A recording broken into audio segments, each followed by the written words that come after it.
Santiago Mariani es analista político, catedrático de la Universidad Antonio Ruiz de Montoya y nos acompaña esta tarde. Santiago, ¿cómo estás? ¿Qué tal? Buenas tardes. Un gusto estar aquí con ustedes. Bueno, debemos albergar pocas expectativas respecto a lo que surja de este diálogo.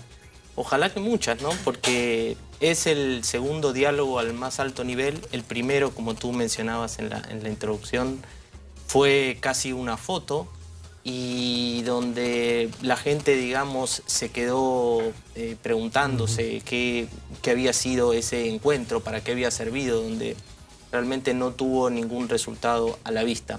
Ahora, ojalá que este diálogo no sea un punto de llegada, sino un punto de partida para que haya una relación distinta entre los dos poderes del Estado y entre las principales fuerzas políticas. Para mí has tocado un tema fundamental, el tema de la correlación política entre el Ejecutivo y el Congreso, representado en la lideresa del partido mayoritario.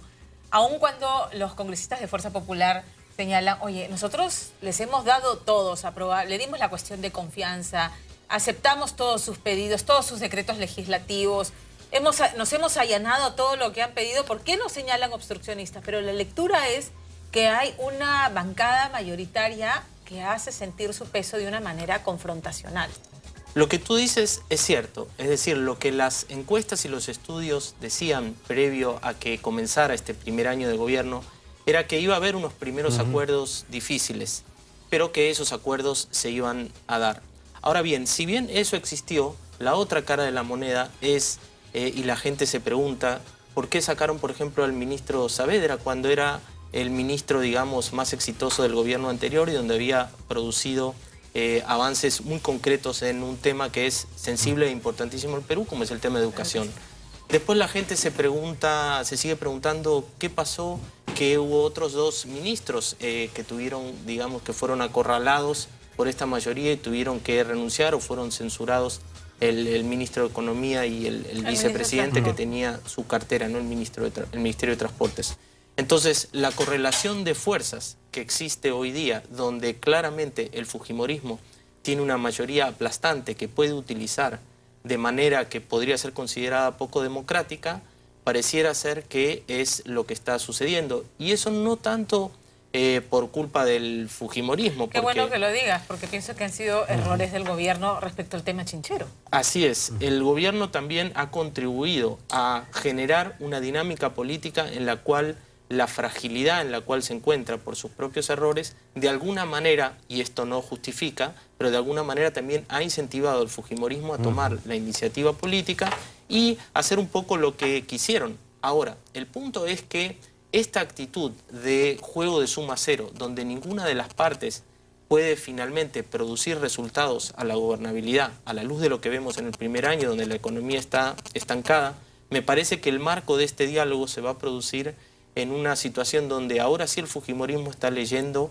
que su conducta, digamos, puede también repercutir negativamente, porque la ciudadanía puede decir, a ver, señores, ustedes tienen una mayoría que no está permitiendo que el gobierno gobierne, que ha sido elegido para gobernar, entonces ustedes también tienen responsabilidad en la situación en la que se encuentra el país. No es solo el gobierno que, a pesar de haber recibido apoyo, como tú manifestabas, no ha hecho algunas cosas que debería haber hecho y no ha aprovechado circunstancias que podría haber aprovechado, pero también hay una corresponsabilidad. Entonces, en este juego donde pareciera ser que todos van a perder, ahora se están dando cuenta y están diciendo, a ver, bajemos. Tienen que ser muy inteligentes en la etapa post-diálogo, ¿no es cierto? En qué se ha acordado y cómo se refiere el uno al otro, porque no sé si tú recordarás, este diálogo se lleva a cabo el 19 de diciembre, estamos previa a Navidad. Días después, Pedro Pablo Kuczynski justamente va a su partido para una celebración navideña y un discurso bastante acalorado, amenaza al Congreso que ellos no se van a dejar pisotear por ninguna mayoría congresal, ¿no? Y esto obviamente fue tomado de malas en el Congreso y se arruinó todos esos días de paz que habían habido posdiálogo, ¿no? Hay que ser muy hábil y hilar fino para que esto no vuelva a ocurrir, de una u otra parte. Una Navidad tensa, digamos. Sí, claro. Pero yo creo que ahí el gobierno, a mi criterio, el mensaje que la ciudadanía le dio en las urnas a Kuczynski, cuando en una segunda vuelta ya se sabía que iba a haber una mayoría que podía ser aplastante, la ciudadanía le indicó al gobierno, me parece que dos cosas.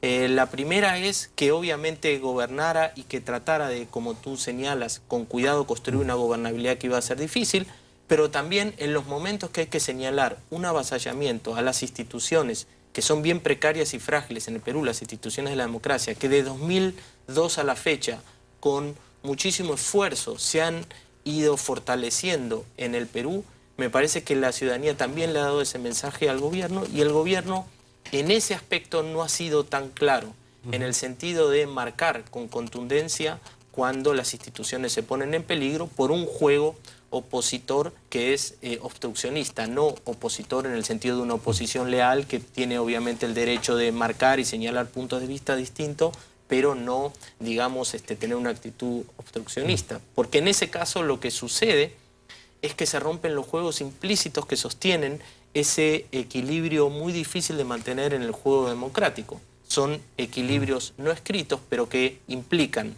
para que funcione la democracia, que el gobierno que ha sido elegido para gobernar, la oposición lo deje gobernar.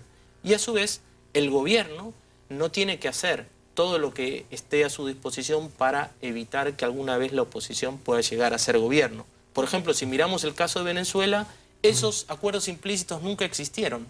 Chávez nunca reconoció a la oposición, claro, y la oposición tampoco reconoció a Chávez. Chávez hizo todo lo que estuvo a su alcance desde el Estado para evitar que la oposición fuera reconocida, diciéndoles que eran antipatrias, que no pertenecían a Venezuela, y la oposición hasta intentó un golpe de Estado en 2001.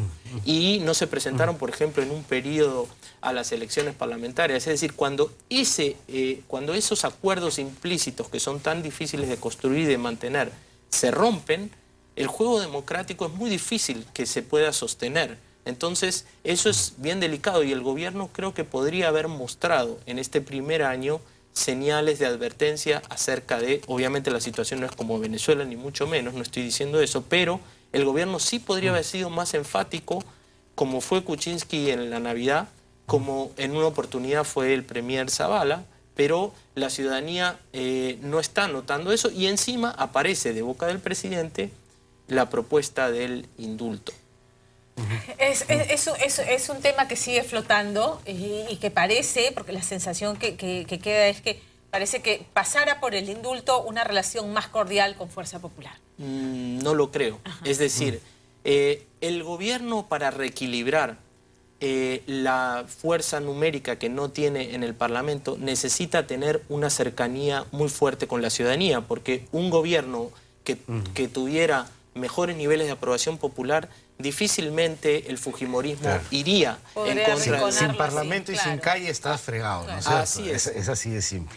Y en la eventualidad de que el presidente, que a mi criterio en la segunda vuelta la gente lo eligió justamente para impulsar una agenda más democrática, si el presidente piensa que con el indulto va a estar más tranquila la gobernabilidad y la relación con el fujimorismo, se va a traer encima la calle. Se va a tirar encima a la calle, y lo peor es que nunca más va a poder recuperar esa relación con la calle. Entonces va a entrar en una fragilidad aún mucho más grande de la que se encuentra ahora. Por lo tanto, a mí me parece que sería el error político más grave que pueda cometer este gobierno si es que pone por delante eso. Ahora, sin el indulto se podría gobernar perfectamente. Ahora, pero es sintomático que el presidente, cada vez que hay un pico de crisis respecto a la bancada mayoritaria, lance el tema como una especie de globo de ensayo de estoy evaluando el tema del indulto. Yo sé que los periodistas se lo plantean y se lo preguntan, obviamente, pero no hay manejo político, no hay muñeca política ni filtro político en el discurso del presidente Kuczynski, y eso lo traiciona. Mi sensación es que hay un sector en el gobierno que está presionando al presidente con el indulto. Pero creo yo que este sector que le dice esto al gobierno está equivocado desde el punto de vista de que eso no va a solucionar la cuestión de la gobernabilidad, y mucho menos va a permitirle a Kuczynski tener un gobierno que pueda impulsar medidas que hoy no está pudiendo impulsar, porque gobernar no es solamente una solución tecnocrática. Gobernar son las mejores soluciones tecnocráticas con el apoyo de la ciudadanía, y la ciudadanía sintiendo y viendo que lo que un gobierno hace tiene resultados concretos. Y eso los peruanos lo saben y lo han expresado en instrumentos como la Carta Democrática Interamericana, que es un instrumento que el Perú impulsó a partir de la experiencia de lo que fue el fujimorismo en el poder. ¿Qué es lo que dice la Carta Democrática? Dice tres cosas muy importantes que son fruto de la experiencia del Perú. Uno, que un gobierno democrático no es solamente democrático porque haya elecciones. Dos, una segunda dimensión, que se tiene que gobernar democráticamente, es decir, ningún poder puede vulnerar el Estado de Derecho ni avasallar al otro. Y en tercer lugar, que la democracia, y esto es bien importante, tiene que tener resultados muy concretos y tangibles. Ese delivery, ¿no? Tiene que darle a las mayorías soluciones de bien, en forma de bienes públicos, salud, educación. Y eso es lo que está pendiente ahí, me parece, en el Perú. Pero intuiríamos que ese trabajo en conjunto entre el Ejecutivo y el Legislativo no debería ser tan complicado, porque ambos sectores, los que dominan el Ejecutivo y el Legislativo, digamos que están en la misma orilla ideológica, económica, que haría prever a fáciles acuerdos, por lo menos en los temas tangenciales. Hay una tentación a pensar que esto es una cuestión de voluntad. Es decir, esto es muy simple, se sientan, dialogan y se ponen de acuerdo. Pero la política no funciona de manera lineal. La política se juega justamente el poder y la búsqueda del poder. Entonces, en la búsqueda del poder, lo importante es que haya ciertos equilibrios, de modo tal de que no alguna de las partes, digamos, no tome una posición avasallante. Ahora, obviamente, no hay un equilibrio en la dinámica política actual, porque el gobierno, que tiene una presencia minoritaria en el Parlamento, y esa presencia con apenas 18 congresistas, que ni siquiera entre ellos se logran poner de acuerdo, la única forma de reequilibrar, a mi criterio, sería impulsando una agenda distinta de la que ha impulsado el gobierno. Y en esa agenda distinta, la paradoja es que también le conviene al fujimorismo entrar en la discusión de esa agenda, porque esa agenda de gobernabilidad y de resultados al Perú, si no se pone en marcha, la ciudadanía, que está bastante decepcionada, frustrada y enojada con los poderes públicos del Estado en el Perú, no con este gobierno, es algo que se viene arrastrando hace varios gobiernos, y es como el talón de Aquiles de la gobernabilidad peruana. Es decir, una ciudadanía enojada, enemistada con la clase política nuevamente, puede abrir en un país que tiene partidos políticos tan frágiles y endebles, una aventura, digamos, con rasgos más autoritarios. Puede abrir un capítulo que no sabemos cómo va a terminar. Por lo tanto, está en el bien, digamos, en el bien actuar y en las buenas intenciones de ambos grupos o partidos o sectores, digamos, que ahora tienen la responsabilidad de la gobernabilidad, poder conducir la nave más allá de sus diferencias, de un modo que esto, digamos, no descarrile hacia una situación que sea ¿Cuáles serían los temas prioritarios en esta agenda alternativa de la que hablas? Por ejemplo, el tema de la corrupción. Ese tema es central porque la ciudadanía ha pasado a ocupar el primer lugar de preocupación de la ciudadanía, por encima de la inseguridad ciudadana. Exactamente. Y la justicia es uno de los poderes que en las encuestas sale con peores niveles de aprobación. Claro. Entonces, ¿qué pasaría, por ejemplo, si el presidente toma el liderazgo y en una suerte de Consejo de Estado pone los poderes públicos en conjunto a desarrollar una agenda de cara a la ciudadanía, informando permanentemente las medidas que toman, como por ejemplo crear con mayor presupuesto fiscalías especiales que puedan atender, digamos, esta situación que a todas luces es bien clara, ¿no?, por la información que ha venido de Brasil. Por ejemplo, ¿cuál sería la reacción de la ciudadanía? Yo creo que muy positiva.